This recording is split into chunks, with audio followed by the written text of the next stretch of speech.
tahiyatin hayyu bi ahsana minha rudduha. Bismillahirrahmanirrahim. Assalamualaikum warahmatullahi taala wabarakatuh. Baik, kami dari kelompok 3 metodologi penelitian ingin menjelaskan ya. Tapi sebelum menjelaskan tersebut ya, kita ingin berkenalan dengan kelompok kita itu siapa saja dan bagaimana. Mungkin dari saya ya, perkenalkan nama saya Haidar Azhar, NIM belakang 57, dan di depan kita ya ada sosok ganteng tampan pemberani ya, kameramen kita Saudara Zaki ya. Halo. Untuk selanjutnya ada saudari ya Mbak Syifa Kamala. Dan untuk selanjutnya ada Teteh Rara. Ya, kami dari kelompok 3 ya. Sebelumnya mungkin dari Teteh Rara ingin menjelaskan sesuatu ataupun sedetail ya tentang materi kita. Silakan.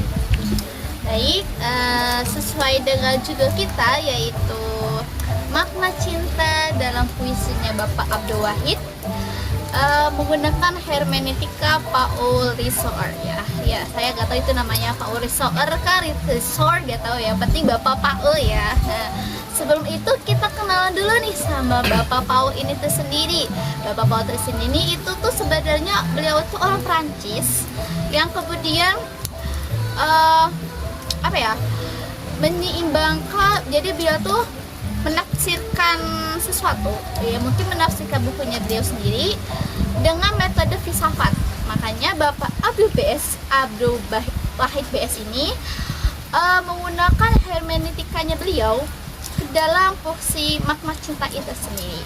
Maka dari itu kita akan menjelaskan makna-makna cinta menggunakan hermeneutikanya beliau dalam puisinya Bapak Abdul Wahid di season selanjutnya. Mungkin itu jadi saya. Bye.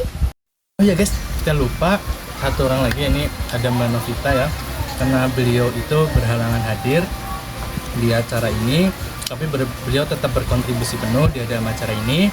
Untuk selanjutnya silahkan untuk menonton video kami. Terima kasih. Langsung saja guys ya, kita membahas seputar mahasiswa Purwokerto ya guys ya. Di sini kita akan membahas ya tentang apa yang ada di Purwokerto tersebut dengan mahasiswanya. Dan kita sekarang bertemu dengan salah seorang mahasiswa Win Saifuddin Sukri Purwokerto.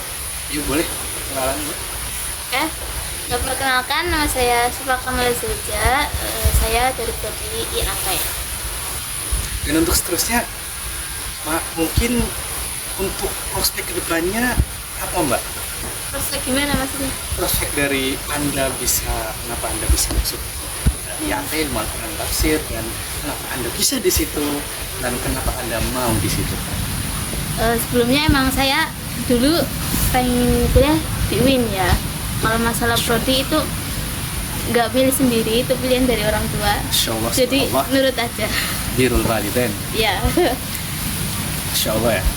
Dari penjelasan ini, ridho Rabbi fi ridhol walidi wa sukullahi fi suqdal walid. Masya Allah, subhanallah, yati sekali ya guys ya. Masya Allah, tabarakallah.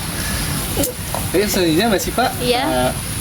apa mungkin motivasi Anda di dalam perkuliahan ini? Apakah ada sesuatu mungkin yang membuat Anda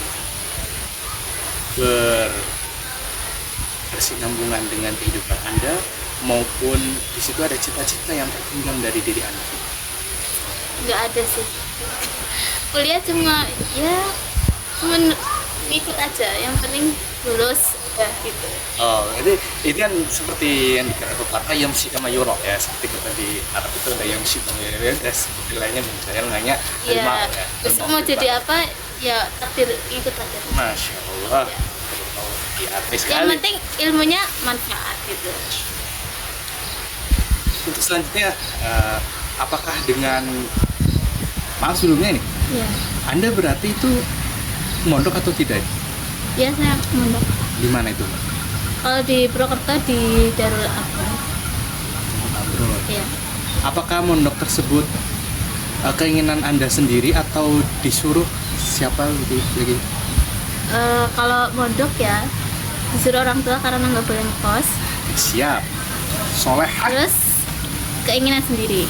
Masya Allah, Masya Allah. Nih teman-teman yang ingin mencari calon-calon ya Azoj, kalau tadi sifat kamal azoj ya, Mbak, sifat kamal azoj, mencari istri yang solehah ya, solehah bisa. Amin. Ya, terus selanjutnya Mbak, apakah di UIN itu ada yang namanya wajib mondok? Ada. Dulu waktu saya maba itu 1 tahun harus mondok, tapi kalau bertahun sekarang udah nggak wajib. Seperti itu. Sebelumnya saya ingin bertanya, apakah berkesinambungan antara pondok itu dengan kuliah Mbak? Maksudnya Dari konteks ini Mbak, nah, misalnya Mbaknya ini mondok, katakanlah mungkin di pondok tahfidz ataupun itu yang membahas konteksnya masih dengan kuliah tersebut gitu. Walaupun konteks mungkin dari mungkin yang bersamaan, cuma yang lebih mencondong gitu dari hal tersebut ada atau tidak? nggak ada lagi. Masih tidak ada. Untuk selanjutnya, bagaimana Anda untuk menikmati kuliah tersebut? Gimana ya? Apakah kuliah itu mengasihkan atau tidak? Terutama kuliah di UIN. Ya asik sih, tapi biasa aja, kayak biasa aja, nggak ada yang istimewa gitu. So, bagaimana untuk prospek kedepannya dari Mbaknya tersebut? Prospek ke depan apa ya? Nggak tahu. Bagaimana ya Mbak? Nggak tahu. Prospek ke depan. Gak apa, mungkin dari Mbak ini kepengen melihat kayak konteksnya, wah saya ini selesai kuliah nih, saya ingin melanjutkan kuliah, mungkin nyari beasiswa ke Mesir, ke Jepang ataupun ataupun langsung mungkin bekerja ataupun bercerita menjadi mufasir muda, insya Allah, subhanallah. Mungkin banyak seperti itu ataupun yang lain, atau mungkin Mbak pengen jadi pengusaha pun bos ya, ataupun karirnya bagaimana? Kalau prospek ke depan ya, kalau dari diri sendiri itu pengen lanjut S2 ya di UIN lah, minimal di UIN, kalau bisa ya di Al Azhar mungkin ya. Masya Allah, subhanallah. Kalau nggak lanjut ya mondok lagi mungkin. Masya Allah. Mungkin dari yang Mbak Syifa ini sebutkan ya, utubil ilma minal mahdi ilal lahdi ya, tuntutlah ilmu dari buayan sampai liang. Tolabul ilmi fardhatun ala kulli muslimin wa muslim. Masya Allah, subhanallah. Mungkin ada suatu konteks ya Mbak, ataupun pesan dari Mbak Syifa tentang bagaimana pun ataupun Mbak Syifa ini, saya sangat termotivasi nih, ada dosen di UIN atau teman saya gitu, bagaimana? Pesan atau pesan? Ya konteksnya misalnya Mbak ini termotivasi, misalnya, saya ini ada dosen yang favorit saya di sini, jadi pesan saya ingin mengikuti jejak beliau, mengikuti bagaimana pemikiran beliau ataupun sebagainya, itu yang lainnya gitu. Ya mana? Ya Pak. Ya mungkin dosen-dosen di UIN kan rata-rata, dosen-dosen di UIN kan itu rata-rata itu ya keren-keren. Contohnya ini ya, Penaki ya kan? Udah rasa Profesor ya? Profesor dekan, Masya Allah, mungkin bisa menjadi uswa ya, ataupun panutan dari Anda ya. Panutan, Masya Allah, emang itu beliau ya. Mungkin teman-teman ya bisa dilihat dari wawancara kita ini, dapat apa yang kita petik ya, ataupun kita ambil dari Mbak Syifa ya. Pernah Imam Syafi'i pernah berkata, syakautu ila waqi'in su'al hifdi farashadani ila tarkil ma'ashi fahbaruni bi anna ilma nurun wa nurullahi la yufna bi'asi. Baik, syukran. Begitu melakukan kalami Allahumma illa komentari. Assalamualaikum warahmatullahi wabarakatuh. Ya kisah, kita kembali lagi di seputar mahasiswa Purwokerto ya, terutama Universitas Saifuddin Zuhri Protokol ya. Hari ini kita bertemu ya dengan seorang mahasiswi yang mungkin terkenal di kalangan mahasiswa IAT Indonesia, karena beliau ini mungkin seseorang contoh ya, uswah dari mahasiswa yang lain ya bisa. Ya, sebelumnya mungkin bisa berkenalan, maaf, gimana Teh? Ya Ya, perkenalkan nama saya Azharan Hasanah, biasa dipanggil Rara. Ya, saya mahasiswa dari UIN Saizu ya, singkatannya dari Prodi IAT angkatan 2023. Ya, itu aja sih lebih singkatnya ya. Terus mohon bisa di apa? Siap ya, mungkin Ya, terus saya masih tanya bingung ya dikasih mau Baik. buat membahas apa? dari dalam konteks tersebut ya, bisa kenapa Teteh bisa tiba-tiba masuk UIN tuh ada apa gerangan Teh, atau mungkin ada ilham yang masuk ke diri Teteh, ataupun ada panggilan sesuatu, ataupun Teteh bermimpi bahwa saya Iya harus tahu masuk ngerti konteksnya kemana ya. Ya. Bentar. Kalau dibilang kuliah sih sebenarnya sih yang faktor pertama ya karena pertama faktor orang tua ya pastinya. Karena saya tuh termasuk angkatan kalau sekolah SMA tuh angkatan kedua. Jadi anggapan aja angkatan saya tuh pendobraknya. Pendobraknya yang kayak karena kalau saya sih punya rahasia ya sebenarnya, saya tuh anak gapir ya sebenarnya. Siap. 1 tahun tapi alhamdulillahnya ya dalam 1 tahun ini saya bersama teman saya yang berdua ya pendobrak saya tuh pernah nggak keterima di TBK ya.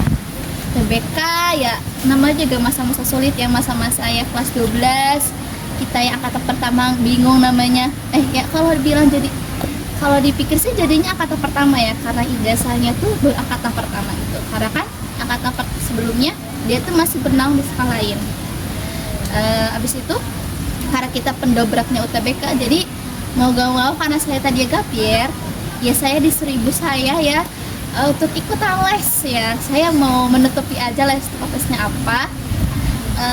Tapi di sisi lain saya juga saya mondok gitu, mondok jadi gak bisa sepenuhnya bisa mengerjakan dengan kualitas yang baik gitu karena kan yang anggapan saja saya baru yang asalnya dulunya PK keagamaan tiba-tiba masuk ke IPA kan saya sangat-sangat sangat jauh sekali. Beda jurusan sih. Iya betul sekali karena Gak sinkron gitu. Gak sinkron banget malahan. Karena saya juga masa-masa seperti ibaratkan yang namanya Gen Z gitu kan. Terus habis itu karena saya ikut UTBK bersama teman saya ya karena ya sama-sama jurusannya sih saya tidak mau menyebutkan ya karena sama-sama kampus sebelah dan kampus di Bandung ya, jadi saya tidak menyebutkan. Yang penting sama-sama kampus merah dengan kampus kuning kan gitu. Terus karena tidak terima ya untungnya karena saya dan teman saya yang les ini ibaratnya bukan komitmen sih kayak apa ya namanya ya Nazar. Iya kayak itu nggak nazar juga apa ya merencanakan secara diam-diam gitu untuk melaksanakan UMPTKIN gitu kan. UMPTKIN. Berarti Teteh ini anak UMPTKIN? Iya, jadi UMPTKIN, tapi nggak spam PTKIN ya, Mas. Apa itu kata bedanya tuh gimana itu? Kalau bedanya kalau UMPTKIN tuh tidak jalur rapot. Terus juga dia bisa dari kalangan anak gapir. Kalau spam PTKIN kan kayak ibarat rapot ya, kayak kalau bahasa kerennya anak negeri tuh SNBP gitu. Siap. SNBT gitu kan. Saya ikutannya SNBT saja karena kan SBMPK saya nggak ikut karena kan gapir ke setahun. Habis itu karena nggak keterima ya alhamdulillahnya yang saya teman pondok saya juga masih ikut UMPTKIN juga sama lagi jurusannya IAT juga tapi dia kedapatannya di Jakarta. Yang UTBK juga sama-sama tidak lolos gitu ya. Saya bersama teman saya satu yang dari sini juga sama-sama masuk ujungnya kampus UIN gitu. Tapi yang teman saya ini masuk Jogja, saya masuk sini gitu. Siap. Ya singkatannya gitulah ya. Siap.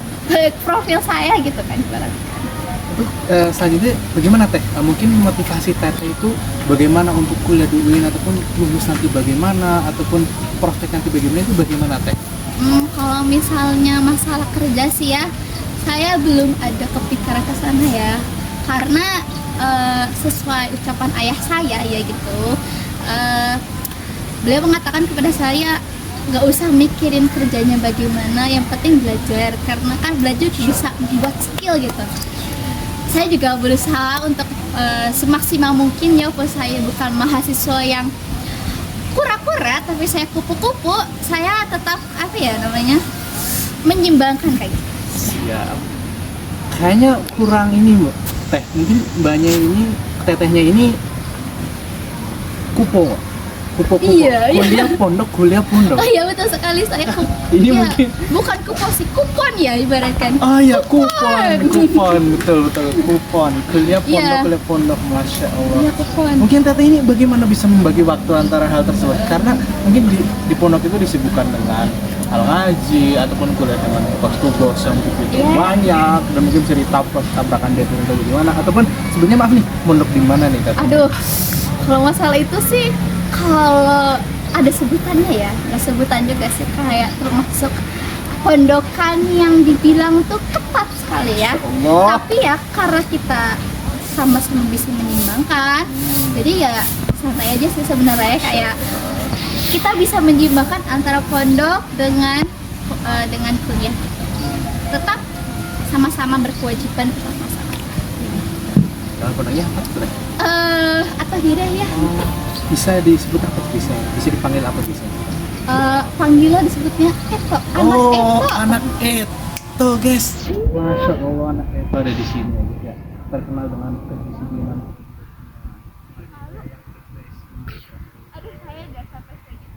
Masih belajar ya Monggo Mas. ya para bujang yang berkeinginan. Aduh jangan sampai, meminang- jangan. meminang anak Eto. Aduh, tidak, Di sini ya? tidak sampai segitunya. Saya untuk sekian dari kami ya untuk selanjutnya. Oh ya, terima Nah, kasih. Oke. Sebelumnya terima kasih sebelumnya teh. Ya. Oh iya Mas. Untuk selanjutnya Oh iya, pengen nanya, Mas itu dari program apa ya? saya. Iya, tiba-tiba Saya- nanya ke saya gitu, yang lagi Mungkin- sedang lewat gitu. Saya itu mahasiswa ataupun yang sedang mencari jati diri Mbak. Untuk Wah. program ini kita masih melihat untuk kedepannya bagaimana. Pengen nanya kampus dari mana juga Mas? Kampusnya mungkin kampusnya anak soleh. Berarti sama kayak saya. Mungkin. Jangan bilang prodinya juga sama Mas. Waduh. Mungkin saya kurang paham nih kayaknya. Oh kalau itu ya. Sekian ya dari kami. Ya. Terima kasih. Kita melakukan halal kalami. Assalamualaikum warahmatullahi wabarakatuh. Guys, sekarang ini lagi marak-maraknya ya. Lagi mahasiswa, marak-maraknya namanya bucin ya guys ya. Dengan konteks hal percintaan ya guys ya. Mungkin di sini kita kan sebagai mahasiswa ya, saya ingin bertanya ya kepada salah satu mahasiswa yang sudah tadi kita tanya sebelumnya tentang beliau itu bagaimana, menurut beliau ataupun pandangan beliau terhadap bacaan beliau ataupun karya tulis seseorang ya, untuk beliau bagaimana dalam konteks percintaan gitu. Mungkin dari selanjutnya itu saya bertanya ke Teteh bahwa konteks itu makna cinta persaudaraan dalam buku puisi yang ketayang Hari Abdul Wahid RS itu bagaimana Mbak? Ataupun dalam konteks banyak itu mendalami dari konteks cinta itu dalam buku tersebut ataupun karya tersebut itu bagaimana Mbak? Silakan. Tentang cinta persaudaraan ya. Sebenarnya sih kalau cinta persaudaraan sih ya bisa berpengaruh luas ya. Karena ya persaudaraan itu sendiri itu bisa meliputi banyak hal dari kita satu keluargaan, entah hubungan saudara kah, atau termampu bisa dijadikan cinta persaudaraan. Cinta persaudaraan ini sendiri itu ya ibaratkan apa ya, kalau kita tuh bisa artikan tuh adanya jalinan antara sosial gitu. Jadi kalau kita sesama teman, kalau kita bisa saling menghargai, saling menyayangi sama-sama, itu bisa dianggap persaudaraan. Karena pada halnya kita tuh dilahirkan dalam satu nenek moyang, yaitu nenek moyang Nabi Adam dan Siti Hawa. Jadi kita juga punya silsilah yang mungkin tanpa kita sepengetahuan kita gitu, sama teman juga bisa dijadikan ya kita nggak tahu, bisa jadi kita tuh entah satu mbah kah ibaratkan, entah satu keluarga yang kita aja nggak tahu, kadang silsilah saudara pun nggak tahu kayak gitu. Jadi ya cinta persaudaraan tuh bisa berpengaruh luas sih. Kalau dalam keluarga sendiri kan antara ayah dan ibu, anak dengan ayahnya, anak dengan ibunya itu juga bisa termasuk cinta persaudaraan. Antara kakak dan adik pun bisa jadi cinta persaudaraan. Jadi kalau kita mengeluarkan energi positif di antara kita semua, kita juga bisa menjalin adanya cinta persaudaraan. Itu aja sih menurut saya sih. Selanjutnya guys, kita bertemu dengan seorang mahasiswa yang tadi sudah kita wawancarai. Mungkin di sini saya ingin bertanya ya kepada Mbak Syifa Kamala Zauja mengenai makna cinta ya. Makna cinta keibuan itu menurut Mbak Syifa itu bagaimana? Dan Mbak itu melihat dari karyanya Abdul Wahid. iya, Sohih ya, betul ya, karya Abdul Wahid itu bagaimana? Makna cinta keibuan dalam puisi Abdul Wahid PS ya, itu melambangkan cinta yang tulus, cinta yang lembut dan penuh pengorbanan. Mungkin arti dari cinta keibuan ini melambangkan sosok seorang ibu yang sangat memberi kasih sayang pada anak-anaknya dan memberi kenyamanan pada anak-anaknya. Mungkin untuk selanjutnya ya guys, kita akan bertanya guys, apakah dalam konteks cinta keibuan itu ada sangkut pautannya dengan ridho Rabbi fi ridho walidi wa sukhtullahi fi sukhtul walidi. Jadi keriduan orang tua itu terdapat pada orang tua dan kemurkaan Allah itu terdapat pada orang tua juga. Apakah hal tersebut berkesinambungan dengan konteks yang tadi Mbak sebutkan tadi? Ya mungkin tadi ya agak berkesinambungan antara makna cinta dengan Orang tua ya. Ya ridho Allah tergantung pada ridho orang tua. Dan kemurkaannya Allah tergantung pada Menurut kemurkaan orang tua. Karena anak ya harusnya kan menghormati orang tua ya. Ya. Ihtiram ya. Jadi mungkin dari konteks yang Mbak Syifa ini al-ihtiramu ilal walidain. Jadi kita bagaimana harus menghormati orang tua ya. Ada yang menyebutkan dalam suatu ayat Quran ya, mungkin qaulu al-uf ya. Uf ini tuh nggak boleh waktu kata pemerintah. Itu tidak boleh ya. Mungkin dari situ kita contohnya nih dari Mbak Syifa itu dipanggil ya. Kita dipanggil orang tua itu bagaimana kita harus menanggapi harus datang ya. Bagaimana mengerjakan apa yang diperintahkan oleh beliau, dan beliau berkata bahwa kita harus mengikuti dengan konteks ya tadi hal tersebut ya, ridhonya orang tua, dan dengan konteks ya amalil maqbul ya, jadi perbuatan yang baik. Kalau misalnya nauzubillah sesuatu yang tidak baik ya udah tidak bisa dibaca. Ya, mungkin seperti itu. Berdua udah saling kenal ya, udah siapa namanya siapa. Sekarang nih kita nanya kepada yang wawancaranya.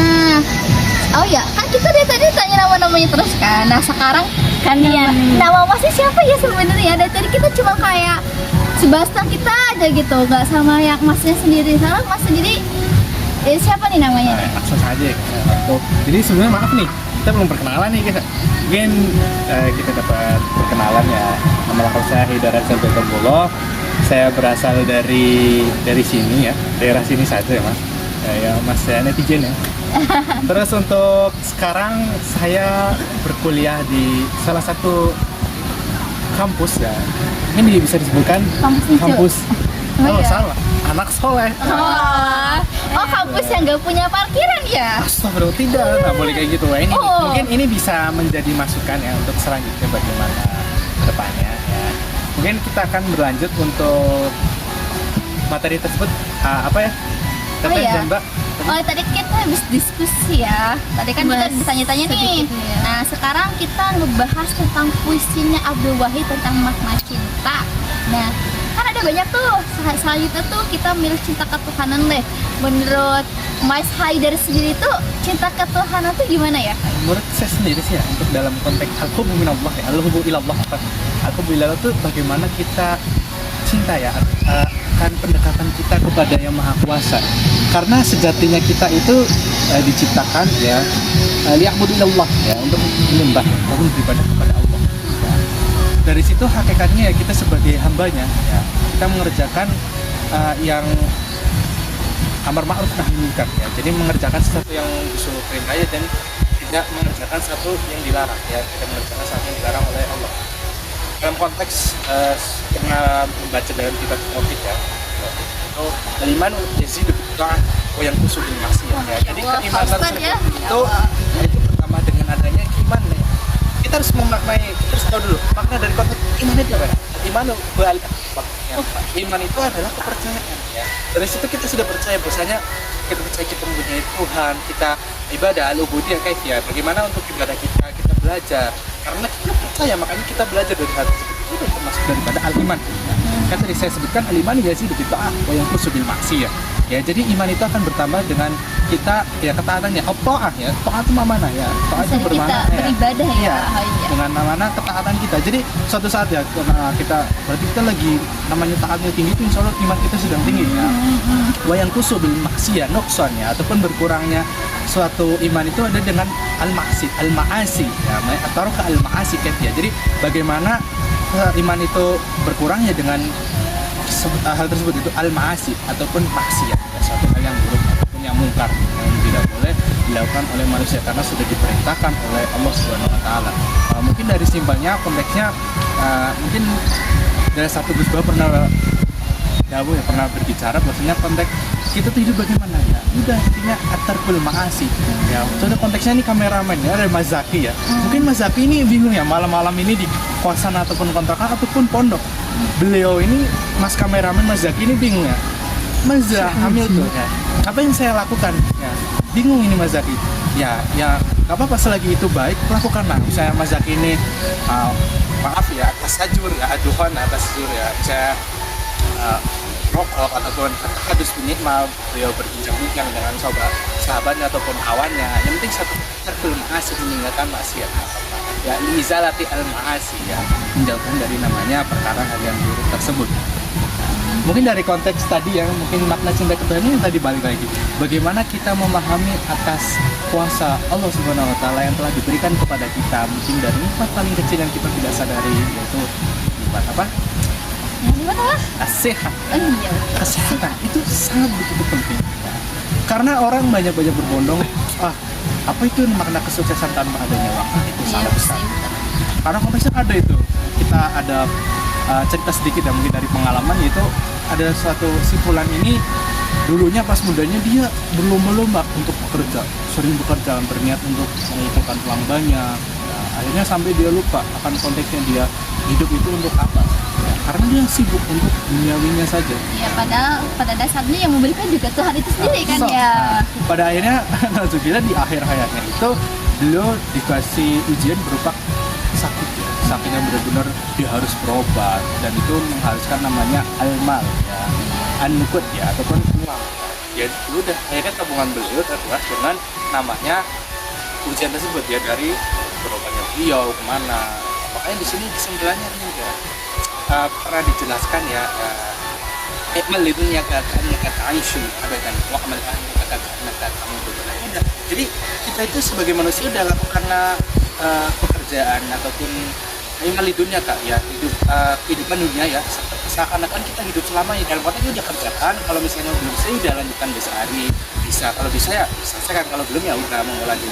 Wa amal akhirat kakaknya kamu tuh badan ya, kerjakanlah akhiratmu seakan-akan kamu itu al-maut ya, maut tuh ya mutlak ya, kamu matinya itu besok gitu. Ya, makanya bagaimana kita coba Mbak dan Teteh ini kalau misalnya nauzul ya, kita ya, banget ya kalau misalnya kayak gitu ya. Kullu nafsin dha'iqatul maut ya. Kita kan tidak bisa berkompromi karena semua orang ya.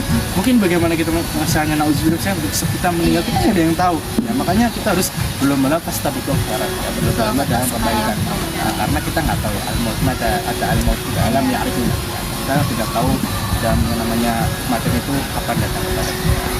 Ya, mungkin sekian dari kami ya, kami kelompok kelompok tiga ya, ada Mas kameramen Mas Zaki dan saya ya, dan kita bertiga, dan satu lagi ada Mbak Novita yang sedang tidak bisa hadir karena kan ada keperluan yang tidak bisa. Tapi beliau tetap ikut dalam konteks tetap berkontribusi berkontribusi dalam anggapan aja di belakang layarnya ya, dan ya tentu sangat berkontribusi sama yang Mbak Novita. Terima kasih ya Mbak.